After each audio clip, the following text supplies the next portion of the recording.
Okay, so mga kajadisi, maayong adlaw. So once again, aniyan usab kita sa ato ang daily devotional aron sa pagpakaon sa atong espirituhanon nga bahin. Okay? So karon mga panahon na daghan kay mga Kristohanon nga wala pa gid sila makabiya sa mga bisyo, mga kahilayan, no? Mga tinuuhan nga wala gisulti sa pulong sa Ginoo, mga batasan nga dili bagay sa Pangginoo o mga habit nga mga dili maayo sa tubangan sa Ginoo. O daghan pa mga pinulungan nga dili uyon sa pulong sa Ginoo o mga binuhatan nga dili haom sa pulong sa Ginoo. So karon atong pag-isgutan karon para sa ato ang daily devotional kining ato ang pagtuon sa pulong sa Ginoo nga nasa tong thumbnail nga ang pulong sa Ginoo sama sa martilyo nga mudugmok sa mga bato. Okay? So before taniana akong gi-invite matag usa na paki-subscribe lang sa ato ang channel para ma-notify ka sa ato mga daily devotional o sa ato mga live worship. And atay schedule sa atong live sa matag Martes alas 8 sa gabi and apo tay Miyerkules alas 6 ato ang midweek prayer alas 6 sa gabi and pagka Huwebes balik ta sa ato ang Bible study alas 8 sa gabi atong live, and then Sunday worship 9:30 ang ato ang schedule sa atong live worship. Okay, so nini nga channel wala ta nag-introduce og religion but only the word of God ang ato ang exalt o ang atong langitnong amahan atong Ginoong Kristo ang ato ang ginatuboy nini nga channel. Okay? So karon back ta sa ato ang topic nga ang pulong sa Ginoo sama sa martilyo nga mudugmok sa mga bato. Okay? So ang pangutana ini unsa man pong klase sa martilyo? Matud ba ni Jeremiah ato ning gikutlo dias Jeremiah si Jeremiah 23 verse 29 matud pa sa pulong sa Ginoo. Ang akong pulong sama sa kalayo ug sa martilyo nga mudugmok sa mga bato. So last time kagahapon atong nahisigutan ang pulong sa Ginoo sama sa kalayo, and now atong hisigutan karon ang pulong sa Ginoo sama na usab sa martilyo. So ang pangutana ini nga unsa man pong klase sa martilyo?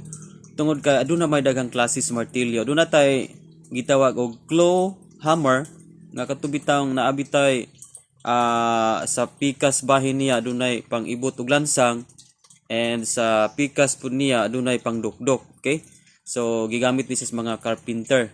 Naabot tay gitawag og katubitang pangbuak og bato, no? Nga talinis siya sa pikas, and then sa pikas is mura siya kuan sa martilyo para idukdok gyapon. So dunay daghang klase sa hammer. Daghang klase sa martilyo and daghang kagamitan sa martilyo, no? So kung mogamit ka og martilyo nga dili haom sa iyang task o sa iyahabang function, kay in every hammer aduna siya kaugalingon nga function, no? Adunay hammer nga intended lang gyud na nga hammer nga diha lang gyud na, no? Kay kung imo nang gamiton nga klases hammer diha sa lain nga buluhaton, no? Pwede man gihapon siya pero the more effort ang imong himuon and dugay ang mahuman ang maong trabaho. Samantalang kung mogamit gyud kag hammer nga mao gyud na iyang kagamitan, intended gyud siya anang buluhaton, so mas easy ug mas dali ang pagbuhat sa maong trabahoon. So ang atong pangutana ini unsa ka nga klases hammer nga gisigutan dinis Jeremiah 23 verse 29. So ini nga verse masabtan nato ug mailhan nato kung unsang klases hammer kini. Matud pa dinhi martilyo nga mudugmok sa mga bato. So ang klases hammer nga gisigutan day dinhi is kaning hammer nga pangdugmok og mga bato. So unsa may tawag ani nga klases hammer?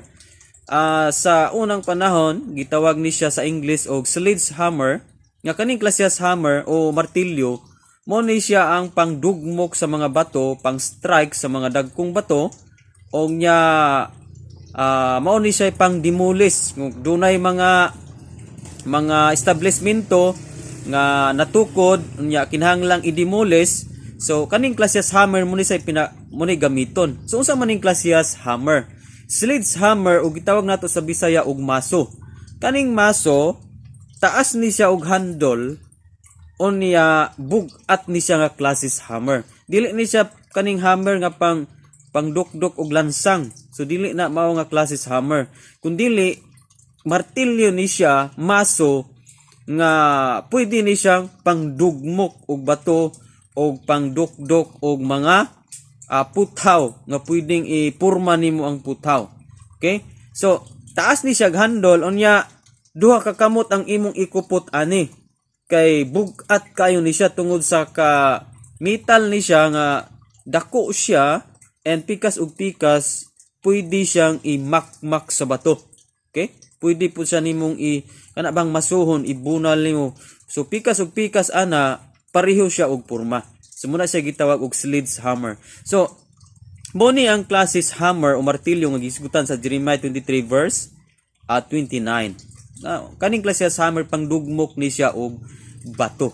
Okay? So ang pulong sa Ginoo nahisama di ay ana nga pangdugmok og bato. Okay? So ang pulong sa Ginoo sama di sa sledgehammer o maso sa ato nga pinulungan.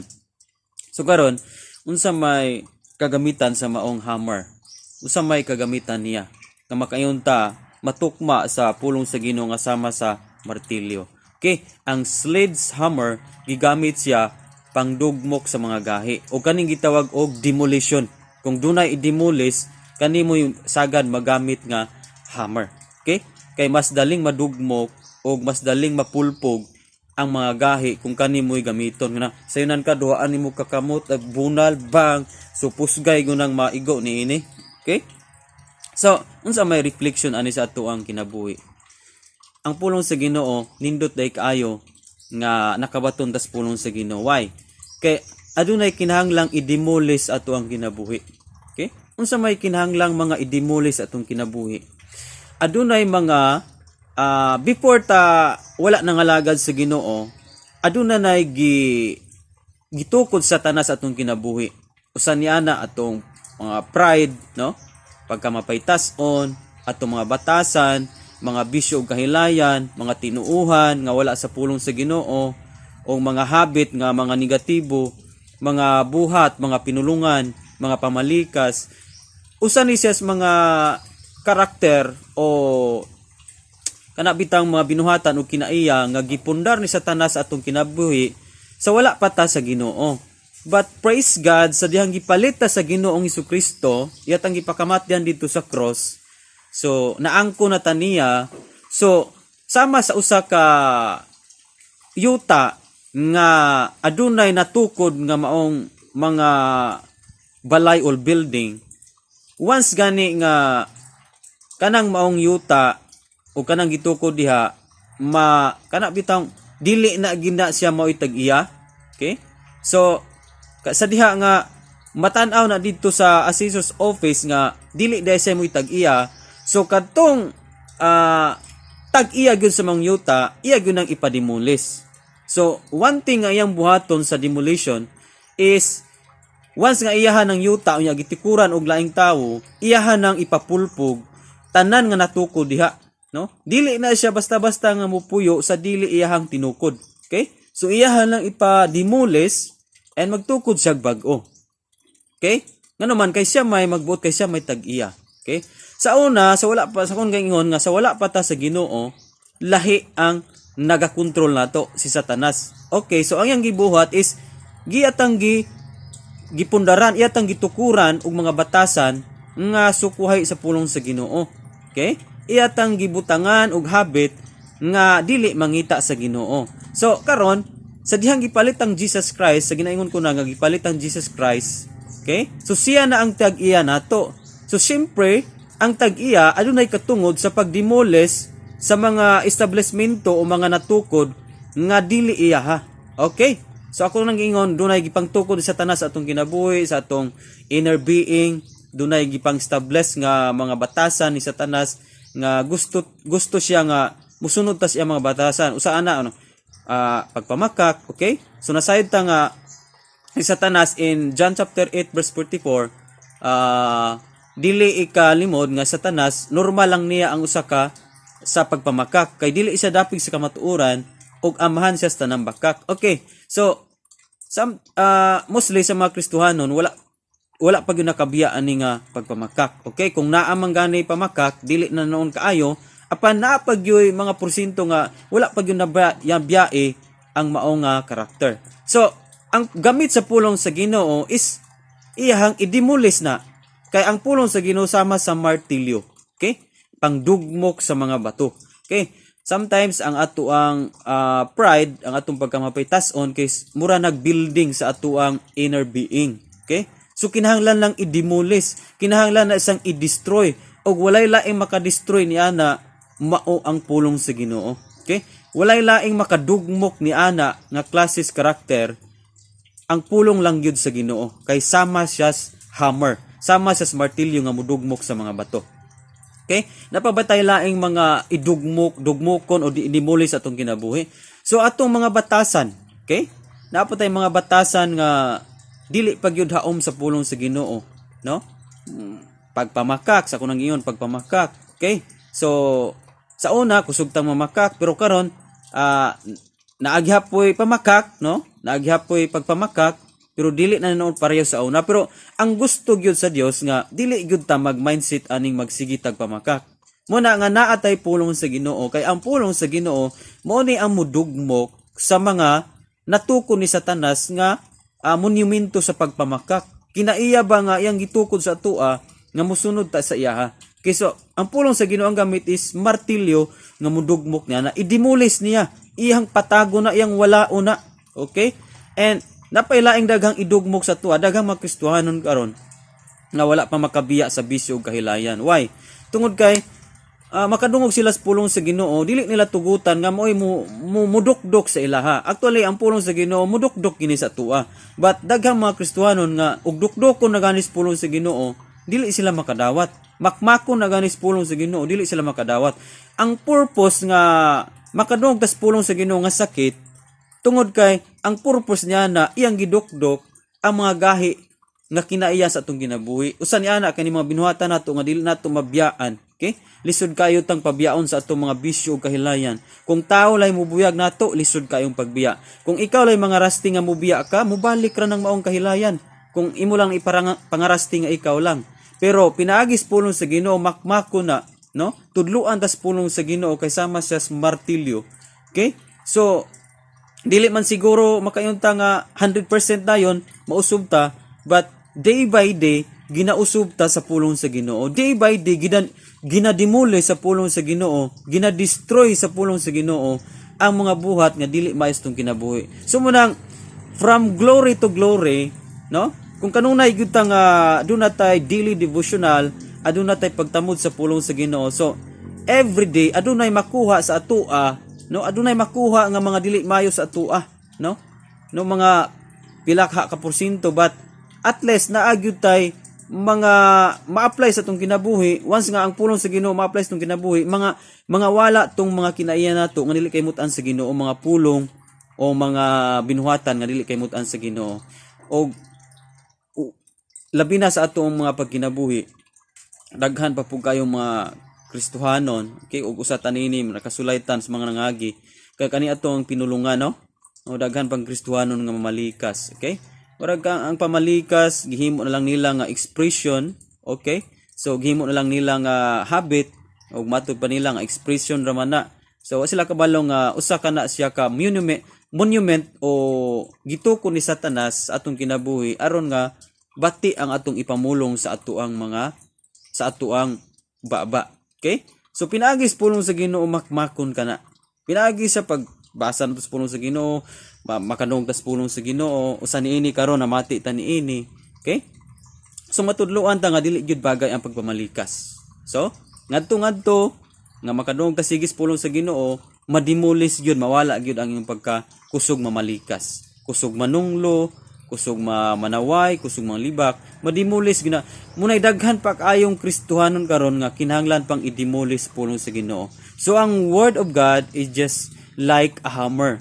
Okay? Usa ka pananglitan sa usa ka martilyo nga mo ni ang mudugmok sa ato ang mga monumento nga naa sa atong kinabuhi pagkakaron. So wa ko kabalo unsa ka nga karakter o negatibo, binuhatan or pulong o mga dili maayo, mga vices o mga bisyo kahilayan nga naa nimo. So praise the Lord nga namati kanini nga video ani nga pulong sa Ginoo atong isigutan, no? Mao ni ang mo strike, mao ni ang mo penetrate sa ato ang kasing-kasing and i-demolish na, i-destroy niya ang mga batasan o nasa atong kasing-kasing usa niya ang mga kasina, okay? Mga kayugot, kasuko, mga batasan nga dali lang kayo tang masipok ang ulo sa puton, okay? Dali lang kayo tang mairita, okay? So mo pa ni kinahanglang i-demolish sa pulong sa Ginoo. Dili na siya maayo as a Christian nga magpadayon ta ana nang mong batasan, no? Mahimo kita nga dili mayong ihimplo sa uban nga mga Kristohanon. So munang nagkinahanglan ta og word of God nga maoy mo demolish di ana, maoy mo destroy ug maoy mo strike sa ato ang mga binuhatan. So praise God kung naigo ka sa pulong sa Ginoo. Pasalamati kung dunay pastor, adunay nagwali kanimo nga na strike ka, naigo ka sa pulong sa Ginoo. Ayaw likay, no? Ayaw likay. Daghang mga tao nga maigo sila sakit nga mga pulong, mulikay sila, dili na sila musimba, mangluod na sila, dili na sila pakita sa pagduol sa Pangginoo. Oh, no? Ilang gilikayan nga dili mawala ang ilang mga karakter nga dili mayos tubangan sa Ginoo. But kanang bitong naay makadung tagwali nga sakit, no? Nya atong dawaton ikalipay nato. So it means nga atong gitugutan ang pulong sa Ginoo nga mo strike sa atoa para ma-destroy ang mga karakter nato nga nahimong dili kini karakter sa Ginoo. Kaya ang gusto mo sa Ginoo nga iyang strike o iyatang dukdokon sa pulong sa Ginoo sa mas martilyo nga mudukdok gyud. Kay aron nga ang atong karakter may sama kang Jesus Christ, okay? So, ang purpose sa martilyo, no? Sa lain pang purpose, dili lang pang demolition, lain pang purpose sa martilyo is to shape o himuong ipurma niya, just like ang puthaw, no? Kung isa lang sa kalayo, dukdoko na isas maso para mapurma siyang knife, mapurma siyang pinuti, mapurma siyang ispading, mapurma siyang bunlay, okay? Sundang or sanggot. So daghan kay mapurma sa maso, okay? So ang gusto sa Ginoo nga strike ta, dukdukon ta is para mapurma ta, ma-change ta ang ato ang kanhi nga walay purma sa kinaiyas pang Ginoo. So pinaagi sa word of God nga mudukdok sa atoa, mapurma ta into Christ likeness, no? May sama ta sa karakter ni Jesus Christ. So mo jud nay pinaka-main purpose pulong sa Ginoo nganong strike ta nganong ig-on ta na munang ayaw likay. Pasalamati kung naigo ka sa pulong sa Ginoo. Pasalamati imong batasan na badlungan ka, naigo ka sa pulong sa Ginoo. Mga kinaiya nimo, mga binuhatan nimo, no? Ayaw likay. Ayaw likay sa pulong sa Ginoo. Kinahanglan magpaigo ka sa pulong sa Ginoo aron nga madimulis, mawala na sa imong kinabuhi. Okay? Dili, it's not easy nga mabiyaan day nato ng mga kinaiyaha, mga buhata, mga pinulungan. Dili gina sayon ang pagbiya. But naatay pulong sa Ginoo nga mutabang para mawala na sa atong kinabuhi. So praise God sa iyang pulong nga sama sa martilyo. So mao lang ni ato ang daily devotional. So comment lang sa ubos kung doon na kay nakutlo nga mga pagtulunan. And sa ginaingon ko na, kung bago pa kanini nga channel, ayaw kalimot sa pag-subscribe para ma-notify ka sa mga next na to mga devotional. So aduna tay daily devotional, aduna po tay mga live Bible study and live worship. Okay? Glory to God, iyang tanan dungimaya. Pinagi siyang bugtong anak. Amen, amen.